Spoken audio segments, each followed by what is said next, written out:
जब भी घूमने की बात आती है तो बात करते हैं शिमला की। क्योंकि छुट्टियों में जो भी इंसान है, जो भी बच्चे हैं, तो अपना पूरा टाइम ठंडी जगह पे बिताना चाहते हैं। तो आज के बारे में हम वीडियो में बात करेंगे शिमला के बारे में। शिमला इंडिया का मोस्ट पॉपुलर प्लेस है।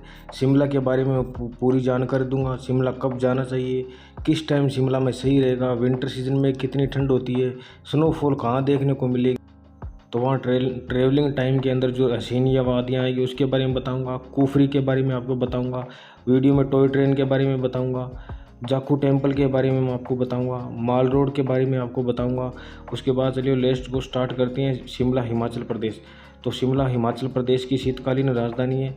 शिमला आप कभी भी आ सकते हो वैसे तो, पर आप समर के टाइम में आओगे तो आपको शिमला में नॉर्मल सिस्टम मिलेगा, और अगर आप विंटर के टाइम में आते हो तो पूरी बर्फ़ मिलेगी। तो इस वीडियो में हमारा प्लान रहने वाला है 2 दिन का।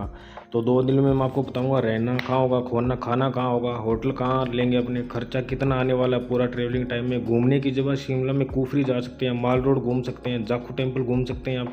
उसके बाद टॉय ट्रेन के नज़ारे दिखाऊंगा। उसके बाद आप लोकल मार्केट को भी कवर कर सकते हैं। और सबसे पहले बात कर ली जाए शिमला पहुँचा कैसे जा सकता है। तो शिमला पहुंचने के वैसे तो 3 रास्ते हैं। बाय ट्रेन आ सकते हैं, बाय बस आ सकते हैं, बाय एयर आ सकते हैं। तो सबसे पहले मैं आपको बाय ट्रेन के बारे में बताता हूँ भी शिमला ट्रेन के रास्ते से शिमला आप कैसे पहुँच सकते हो। तो सबसे पहले अगर आप दिल्ली से आ रहे हो तो आप दिल्ली से शिमला आने के लिए आपको चंडीगढ़ आना पड़ेगा ट्रेन से। चंडीगढ़ पहुँचे ट्रेन से। चंडीगढ़ आने के बाद आप वहाँ थोड़ी दूरी पर एक कालका स्टेशन है, कालका पहुँच जाइए। और या फिर आप एक काम करिए, कश्मीरी गेट दिल्ली से चंडीगढ़ आप बाई बस भी पहुँच सकते हैं। ठीक है, उसके बाद आप चंडीगढ़ पहुँचे, चंडीगढ़ से फिर वही कालका पहुँचना पड़ेगा आपको। और अगर आप बाई बस वोल्वो की आती हो तो आपको 900 से 1000 रुपये किराया पड़ेगा। अगर आप ऑर्डिनरी बस के अंदर आते हो तो आपको 700 से 800 रुपये किराया पड़ेगा। चंडीगढ़ सेक्टर 43 के अंदर आप आके उतर के भी आ सकते हो। और उसके बाद आप जैसे ही चंडीगढ़ आओ, चंडीगढ़ से आपको कालका के लिए 40 किलोमीटर की दूरी आपको तय करनी पड़ेगी। उसके बाद आप अगर आप एयर आते हो तो बाई एयर आप दिल्ली से चंडीगढ़ भी आ सकते हो। कि सबसे शिमला का सबसे नज़दीकी जो एयरपोर्ट है वो चंडीगढ़ ही पड़ता है। तो चंडीगढ़ स्टेशन से आप सीधे बाहर निकलोगे, निकलने के बाद आपको कालका जाना पड़ेगा।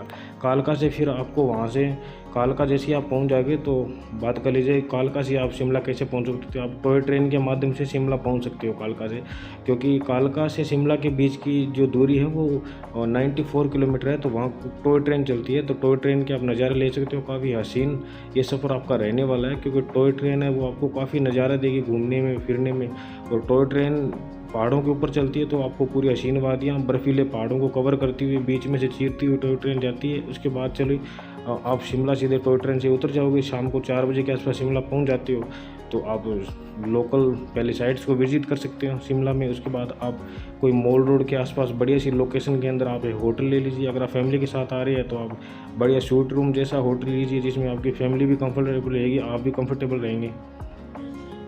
अगर आप बैचलर्स आ रहे हो, अपने फ्रेंड्स के साथ आ रहे हो, तो आप डोरमेट्री रूम के लिए आपको मैं प्रेफर करूँगा, क्योंकि डोरमेट्री रूम है जो आपको काफ़ी सस्ते मिल जाएंगे 400-500 रुपये में। और अगर आप फैमिली के साथ आ रहे हो तो बढ़िया रूम लोगे तो आपको 1500-2000 तक भी लग सकते हैं। उसके बाद अपने बात कर लेते हैं शाम को खाने के बारे में। तो खाने के बारे में शिमला में क्या सीन रहता है कि शिमला में खाने के वैसे तो बहुत सारे रेस्टोरेंट बने हैं, तो आप नॉन वेज वेज भी आप खाना खा सकते हैं। अगर आप वेज के शौकीन हैं तो आप वेज खाइए, और अगर आप नॉन वेज भी खाते हैं तो आप नॉन वेज पसंद करते हैं तो आप नॉन वेज भी खा सकते हैं। क्योंकि शिमला माल रोड के आसपास आपको नॉन वेज के बहुत सारे होटल्स आपको मिल जाएंगे देखने के लिए। तो माल रोड भी काफ़ी अच्छी जगह है। तो ये प्लान अपना घूमने का 2 दिन का रहने वाला है। तो इसमें अपने काम करते हैं, आपको मैं दोनों दिनों का अलग अलग प्लान बनाता हूँ कि आप पहले दिन कहाँ पे जाइए, कौन सी साइट विजिट कीजिए, और दूसरे दिन का भी प्लान मैं आपको बताता हूँ दूसरे दिन आपको कहाँ जाना है। तो फर्स्ट डे आप एक काम करिए, फर्स्ट डे आप सुबह मॉर्निंग में निकल जाइए 8 बजे कुफरी के लिए, जो शिमला से समथिंग होगा 16-17 किलोमीटर। शिमला से जस्ट आप थोड़ा सा नीचे उतरोगे तो आपको वहाँ के नीचे वहाँ के लिए आपको बस मिल जाएगी। तो वहाँ वो बस आपको 50 या 100 रुपये में आपको छोड़ देगी। तो कुफरी में आपको एनी टाइम स्नोफॉल देखने को मिलती है, बर्फीले पहाड़ पूरा वाइट जो बोलते हैं डेजर्ट देखने को मिलता है आपको वहाँ पे। तो वहाँ अगर आप थोड़ा लेट करोगे तो वहाँ मतलब काफ़ी ट्रैफिक आपको दिखाई देगा। उसके बाद वहाँ जाने के बाद आप काफ़ी एडवेंचर एक्टिविटीज़ भी कर सकते हो, जैसे पैराग्लाइडिंग कर सकते हो। उसके बाद आप स्केचिंग वगैरह भी कर सकते हो।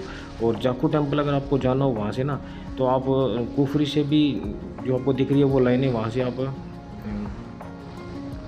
वहाँ से आप रोपवे के भी आनंद ले सकते हैं। और बात कर ली जाए कुफरी की, तो कुफरी में लगभग एनी टाइम स्नोफॉल होती रहती है, थोड़ी मोटी। शिमला में बात कर ली जाए तो शिमला में ज़्यादा स्नोफॉल नहीं रहती, इसलिए मैं आपको बोलता हूँ आप सुबह मॉर्निंग में 8 बजे के आसपास निकल जाइए, वरना इतना सारा ट्रैफिक आपको देखने को मिलेगा कि आपको शाम हो जाएगी 16 किलोमीटर में पहुँचते पहुँचते ही। तो वहाँ जाके जैसे अगर आपके साथ फैमिली है, तो आप बच्चे हैं, तो आपके बच्चे भी कैसे वहाँ एंजॉय करेंगे, इतना आपको टाइम नहीं मिलेगा। आप वहाँ पे पैराग्लाइडिंग करेंगे तो आपको टाइम नहीं मिलेगा। आप वहाँ बार्गेनिंग कीजिए, वहाँ पे काफ़ी पैसे मांगे जाते हैं आपसे। तो उसके बाद आप फर्स्ट डे आपका समाप्त करने के बाद आप वापस अपने होटल पे आ जाएंगे। और वापस अपने होटल पे आने के बाद आप फर्स्ट डे आपको थकान हो जाएगी बहुत सारी, तो आप आराम कर लीजिए। आप बात कर लेते हैं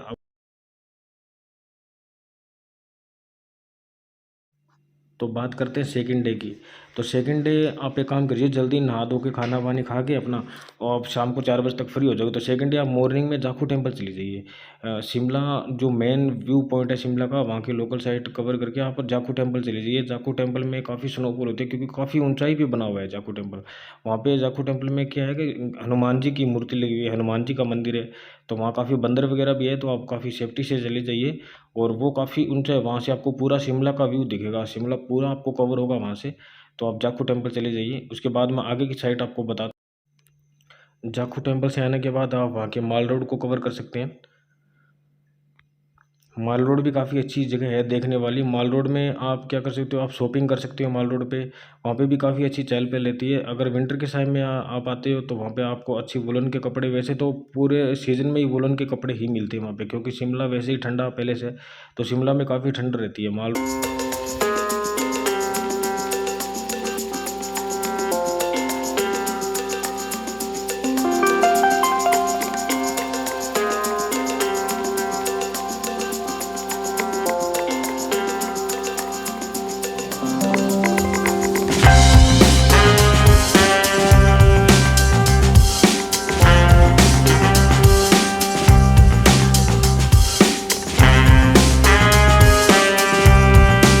विजिट कर लोगे, उसके बाद आपके पास काफ़ी टाइम मिल जाएगा, क्योंकि ट्रेन आपको शाम को मिलने वाली है, वैसे दिन में भी चलती है।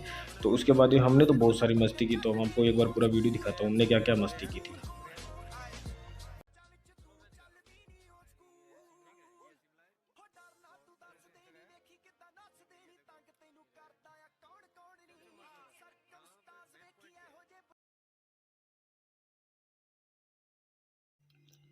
तो ऐसे मैंने शिमला के 2 दिन के टूर प्लान को कवर कर गया। मैं आपको बताऊंगा अभी मेरा कितना पैसा लगा, मुझे कितना बजट आया। अभी आपको भी जाओ, अगर आप जा रहे हो तो आपको भी थोड़ा आइडिया होना चाहिए आपका कितना खर्चा आने वाला है। तो मुझे अकेले को, मैंने जैसे नॉन वेज तो मैं खाता नहीं हूँ, वेजिटेरियन हूँ प्योर। और बस में मैं गया था वहाँ से, दिल्ली से ट्रेन में, या फिर मैं बस में गया था। तो मुझे 2-3 बस वगैरह तो चेंज करनी पड़ी। कुल मिला के खाना का और वगैरह टोटल मेरे को पड़ गया समथिंग 4500 से 5000 रुपये के करीब मुझे खर्चा आया। तो आप भी जा सकते हो, शिमला काफ़ी अच्छी जगह है। अभी फ़िलहाल तो आप मत जाइए, क्योंकि सितंबर और अक्टूबर के बीच में आप जा सकते हो, क्योंकि अभी तो वहाँ पे काफ़ी मौसम ख़राब हो रखा है, माहौल काफ़ी ख़राब है, बारिश वगैरह काफ़ी ज़्यादा है। क्योंकि अपने बारिश होने के बाद दिल्ली साइड में, तो शिमला हिमाचल प्रदेश में थोड़ा लेट मेहरबान हुआ है मानसून। तो आप थोड़ा रुक के चले जाइए, अभी इस टाइम तो मत जाइए, 15 अक्टूबर के बाद जाइए। और अगर आपको स्नोफॉल देखनी है तो नवंबर के स्टार्टिंग में, नवंबर 20 नवंबर के बाद जाइए। और जनवरी और दिसंबर 3 महीने के अंदर वहाँ पे स्नोफॉल होती है। तो थैंक यू। वीडियो को लाइक कीजिए, चैनल को सब्सक्राइब कीजिए। आपका सब्सक्राइब और लाइक ही मुझे मोटिवेशन देते हैं। धन्यवाद।